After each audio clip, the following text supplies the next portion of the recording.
on va poursuivre pardon, avec une séquence de témoignages. On va rentrer un peu dans le vif du sujet avec le premier chercheur entrepreneur de la journée. Bonjour à vous, bonjour Fabien.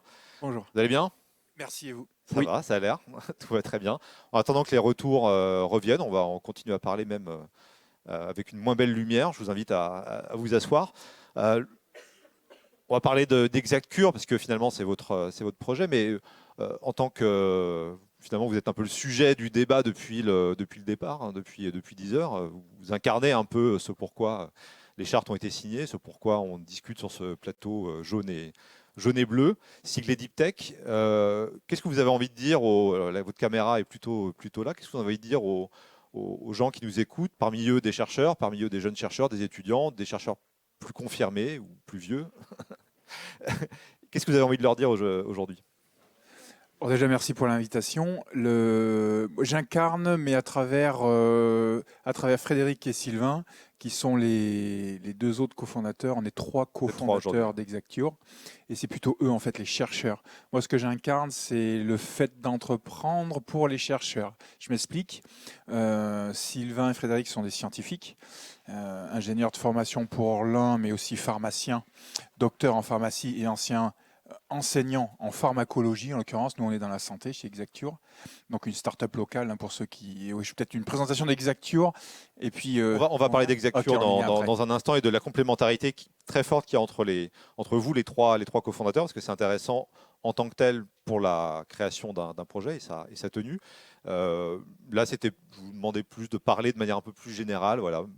On va dire que le mot de bienvenue est fait et qu'on peut maintenant parler d'Exacture. En deux mots, alors, je vais les résumer de manière un peu crue, peut-être. Vous faites des jumeaux numériques. Alors, c'est un petit peu abstrait encore. Peut-être que vous pouvez nous expliquer ce qu'est un jumeau numérique, sachant qu'on parle de santé, hein. On est dans la santé. Exactement. De manière générale, jumeaux numériques, c'est souvent une modélisation en 3D. On parle beaucoup d'objets, de robots, D'objets, d'usines. effectivement, ouais. Nous, on est dans la santé, donc c'est un petit peu différent. On ne fait pas non plus un jumeau numérique du corps humain avec les cœurs qui battent, les poumons, les organes. En fait, on fait un jumeau numérique du médicament chez Exacture. Donc, on modélise le médicament avec des équations. Les chercheurs sont là ou nous écoutent. Et on va introduire dans les équations des médicaments des paramètres qui sont spécifiques aux patients. C'est pour ça que c'est un jumeau, à notre sens, puisque l'âge, le poids, la taille, le sexe, le statut rénal, le statut hépatique, des mutations génétiques. Très vite, qu'est-ce qu'on mange? Demain, peut-être, est-ce qu'il fait beau, est-ce qu'il pleut? Donc, toutes des variables qui impactent et qui identifient la personne telle qu'elle est et peut-être où elle est dans le futur, qui permettent d'ajuster les posologies, donc les doses de médicaments qu'on va pouvoir donner à un patient donné, en fonction aussi de ses comédications, les autres médicaments. Donc le jumeau numérique est là pour simuler la concentration sanguine du médicament, donc dans le sang du patient, en fonction de ses caractéristiques personnelles, dans le but d'éviter sous-dose, surdose et interaction médicamenteuse. Oui, la grande nouveauté, c'est qu'on est vraiment dans une sorte de prévision personnalisée par patient de l'action d'un médicament. Donc, c'est très très fin comme démarche, Tout à concrètement. fait, et qui a été initié à l'INRIA. Au début, on avait une idée, enfin on, c'est-à-dire Frédéric et Sylvain, on va revenir On va y sur revenir dans un l'histoire, instant. Ouais.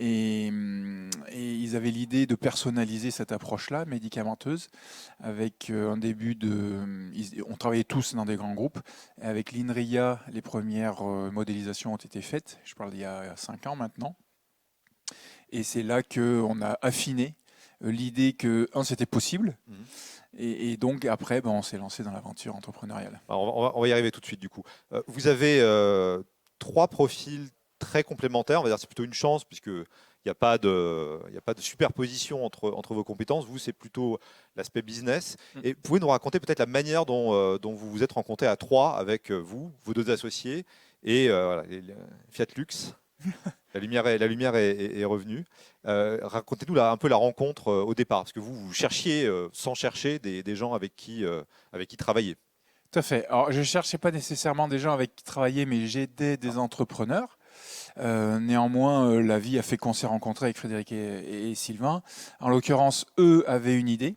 Ils venaient d'un grand groupe local, une grande entreprise. Ils venaient du sérail académique, mais ils travaillaient à ce moment-là dans le privé, tout en restant en lien avec l'académique en termes d'enseignement. et chez Dassault Systèmes, pour ne pas les nommer, 3DS, dans un département qui fait Biovia, qui fait de la simulation du vivant. Et ils avaient une idée de start-up, en tout cas ils avaient une technologie sur laquelle ils se demandaient qu'est-ce qu'on peut faire. Moi, de mon côté, j'accompagnais des startups au sein d'un institut européen qui s'appelle EIT Digital. EIT, c'est un institut européen qui met de l'argent pour financer l'innovation, et dont un des acteurs, évidemment, est la recherche académique. Et je m'occupais d'une branche française, un accélérateur pour start-up, pour les aider à se développer pour faire du business avec des idées. Et un jour, un collègue à moi me dit, écoute, je vais déjeuner avec deux gars, ils s'appellent Frédéric et Sylvain. Ils ont une start-up. Est-ce que toi, tu as prévu quelque chose à midi pour déjeuner? Et bon, moi, j'avais rien prévu. Donc, je dis, écoute, non, je viens avec vous, c'est sympa. De l'avantage de ne pas avoir quelque chose de prévu tout le temps. Exactement. Il faut laisser la place au merveilleux et à la surprise. Donc, je suis allé déjeuner. On était quatre, mon collègue, moi-même et Frédéric et Sylvain. Et j'ai complètement... je suis tombé amoureux de leur concept. Et simplement, je leur ai dit, enfin, en tout cas, ce que je pensais vraiment, hein, à savoir, eux, ils avaient deux profils technologiques. Et c'est les gens à qui on parle aujourd'hui. Par contre, si vous voulez vous lancer dans l'aventure, parce que vous avez une idée de start-up, il faut quelqu'un qui soit plus orienté business. J'en connais un, c'est moi. Et vous, donc, vous êtes proposé, on va dire, tout de suite pour les accompagner dans cette... alors, tout de suite le temps de réfléchir parce que c'est jamais immédiat, c'est une petite graine qui est plantée. Ce jour-là, c'est un waouh effect comme certains l'appellent. Et puis le temps d'y réfléchir, le temps de se demander nous-mêmes qu'est-ce qu'on veut faire dans notre vie. Et je me suis dit à ce moment-là, tiens, ça pourrait être sympa comme aventure. Vraiment, le concept est super intéressant. Donc je suis revenu vers eux en leur disant, voilà, moi, ce que je vous propose, c'est qu'on apprenne à se connaître. Enfin non, qu'on travaille ensemble. Après, on a convenu ensemble que la première des choses à faire, c'était d'apprendre à se connaître. Ouais. Parce qu'on ne peut pas se lancer dans une telle aventure. Il faut bien aimer les gens quand même, il faut bien s'aimer humainement. Exactement. Ouais. C'est quand même compliqué, on s'engage. Hein, je vais utiliser le mot de mariage, mais on n'est pas loin, parce qu'on se voit beaucoup tous les jours. Et donc, il faut quand même bien s'entendre. Donc, on a appris à se connaître pendant 6-9 mois, autour du concept initial. Donc, on travaillait chacun encore dans nos environnements respectifs. La manière dont on a travaillé, et là c'est un exemple concret pour ceux qui seraient intéressés pour le faire en tant que chercheurs eux-mêmes, avec quelqu'un qui serait plus côté business, on a mis en place un business plan. Donc il y avait une techno, il y avait une idée qui était pas révolutionnaire, mais en tout cas très disruptive. Ok, on en fait quoi si on se lance là-dedans? Et si la techno marche, comment est-ce qu'on gagne de l'argent? C'était votre préoccupation dès le départ, parce que ça, Ouais. on pense techno, on a envie de, effectivement, pourquoi pas de changer le monde, puisque c'est un petit peu de manière très immodeste, c'est la question qui sous-tend un peu notre échange. Mais c'est pas moi qui ai choisi le titre. mais on va expliquer après. Enfin, on a déjà compris en quoi ça peut changer le monde, mais ce que je veux dire, c'est par là, c'est la question de l'argent, la question du chiffre d'affaires, du business, elle arrive très tôt dans votre discussion avec eux, avec vos deux associés. Il faut, c'est indispensable. Le nombre d'idées géniales qui n'ont pas vu le jour et qui n'ont pas pu vivre parce qu'elles ne généraient pas de business, parce qu'elles ne répondaient pas à un besoin client, utilisateur, pour lesquels les utilisateurs et les clients seraient prêts à payer. Il y en a plein des idées comme ça. Donc c'est la deuxième question à se poser quand on vient du monde de la recherche. La première, c'est OK, est-ce que j'ai une techno, mais la deuxième, tout de suite, c'est est-ce que je peux faire du business avec? Si la réponse est non, si on n'arrive pas à démontrer qu'il y a un potentiel business, malheureusement, c'est pas la bonne idée de se lancer là-dedans, c'est voué à l'échec.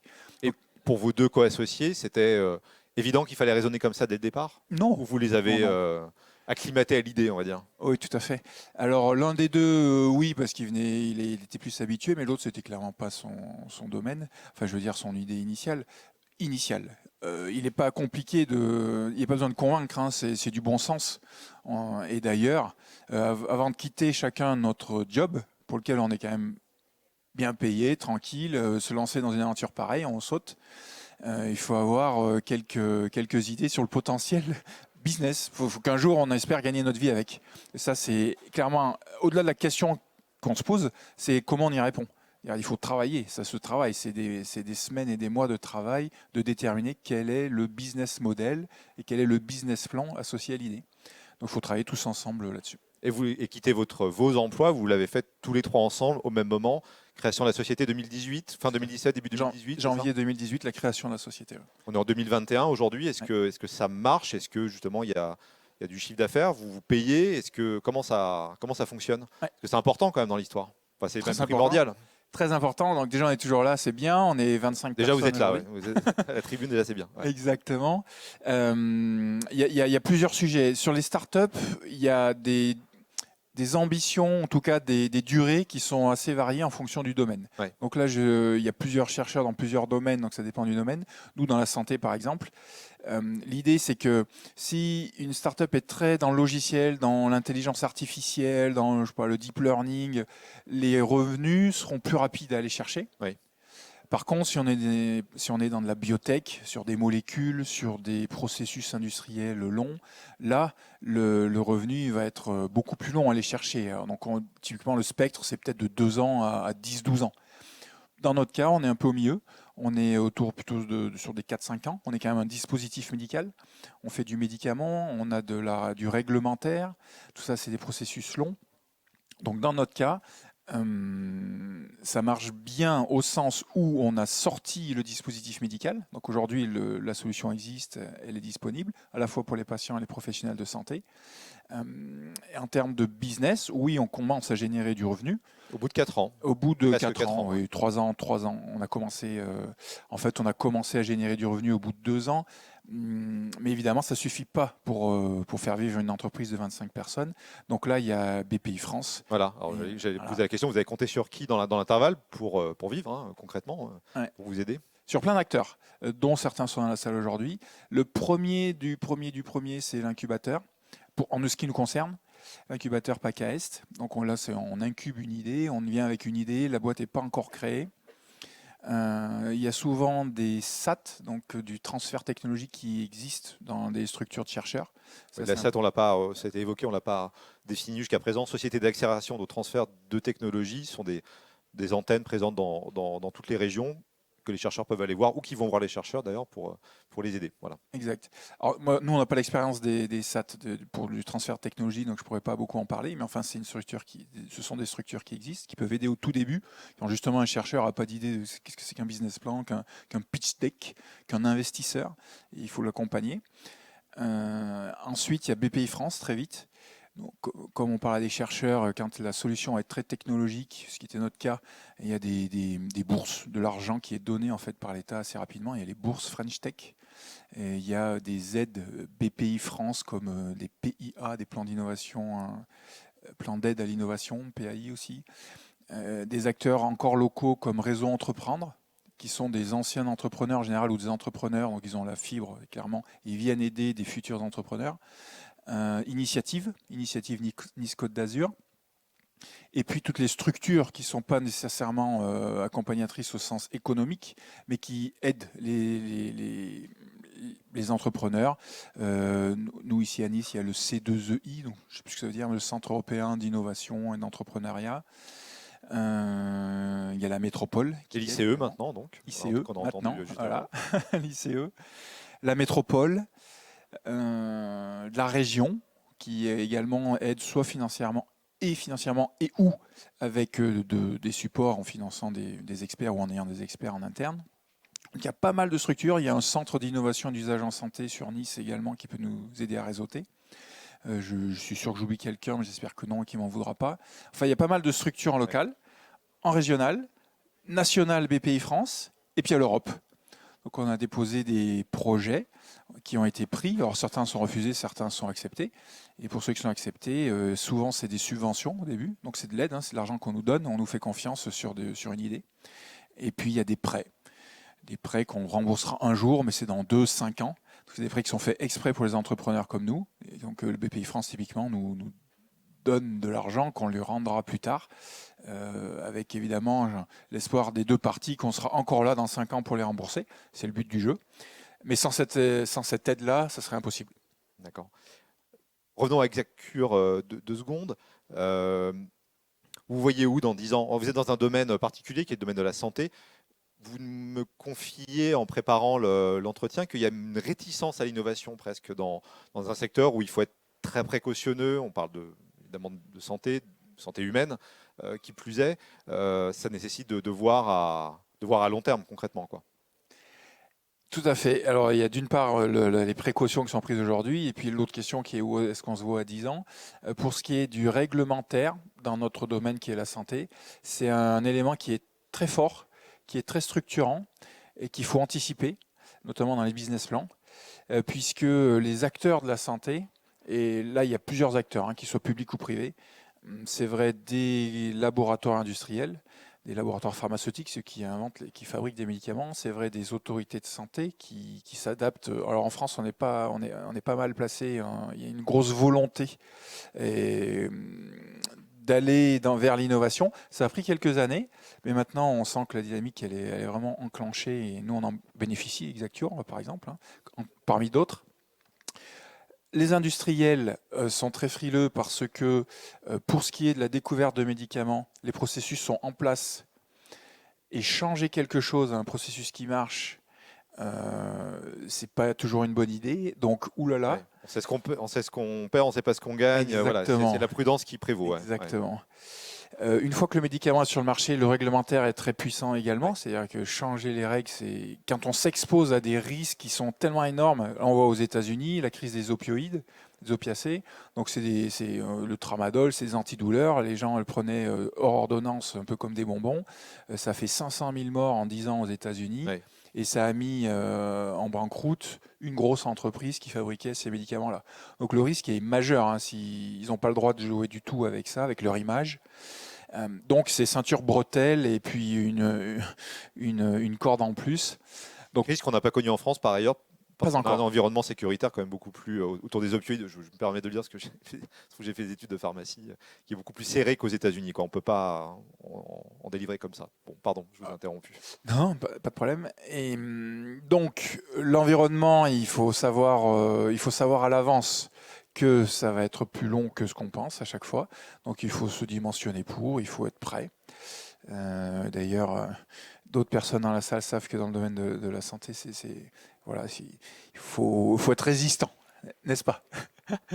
Et au-delà de ça, dans 10 ans, nous, on se voit Exacture, puisque on se voit leader mondial de la simulation médicamenteuse personnalisée. Ce qui veut dire que les grands mots, là on revient à l'industrie, mais il y a à la fois un affichage qui n'est pas toujours en accord avec l'inertie du système. L'affichage, il est vers la médecine personnalisée. Or, les anglicismes, on est Beyond the Pill Services, on est Patient Empowerment, on est dans vraiment le service aux patients, pour chacun des patients. Et la médecine personnalisée, ça va jusqu'à la médecine en fonction de nos gènes, mais du point de vue d'Exacture, la médecine personnalisée, c'est OK, quelles sont en fonction de mes caractéristiques, comment j'adapte les doses. Parce qu'on n'a pas parlé des chiffres, mais ça coûte extrêmement cher en nombre de vies et en euros. Absolument, oui. En effet secondaire, en mauvaise efficacité, mauvaise observance, du coup. Voilà. Absolument. Ouais. Et donc, on pense que dans 5 à 10 ans, les simulations, les posologies seront de plus en plus adaptées à chaque patient. La posologie, c'est le nombre de pilules par jour. Voilà, les doses de médicaments. Doses, ouais. Et pour ça, il faut des outils pour arriver à déterminer quelle est la bonne dose. Alors évidemment, tout ça en accord toujours avec les doses officielles, puisqu'on vit dans un cadre où il y a des doses officielles, on ne peut pas aller au-dessus ou au-dessous, sauf certains médecins spécialisés dans des environnements spécifiques, dans des maladies très, très graves, qui sont obligés d'aller chercher un peu en dessous, parce que sinon ça ne marche pas. Et ces simulations personnalisées, chacun en aura besoin, chaque médecin, chaque pharmacien, chaque patient, même à la maison, pour ne pas faire de bêtises. Il faut que cette simulation médicamenteuse personnalisée, dans 5 à 10 ans, lorsqu'elle sera faite, peu importe la plateforme, peu importe l'acteur, il faut qu'elle soit powered by Exacture. Voilà. Conclusion. Dans 10 ans peut-être alors pour le Deep Tech Tour 2032. Avec grand plaisir. Et d'ailleurs, j'ai utilisé plusieurs anglicismes. Ça, c'est un des aspects importants pour les chercheurs qui veulent entreprendre. Nous, on est d'accord avec ça. En tout cas, il faut penser tout de suite international. Ouais. Et faire beaucoup de documentation en anglais. Parce que de toute façon, il faudra les faire à un moment ou l'autre. Bon, les chercheurs sont bons en anglais. Hein. Je ne suis pas très inquiet pour eux. Voilà. Non, mais ça ne veut pas dire. Mais c'est d'autres anglicismes à apprendre. Voilà. Merci Fabien. Avec plaisir. Merci à vous. À tout à l'heure. Hein, vous êtes le parrain de l'événement. On vous reverra à une ou deux reprises.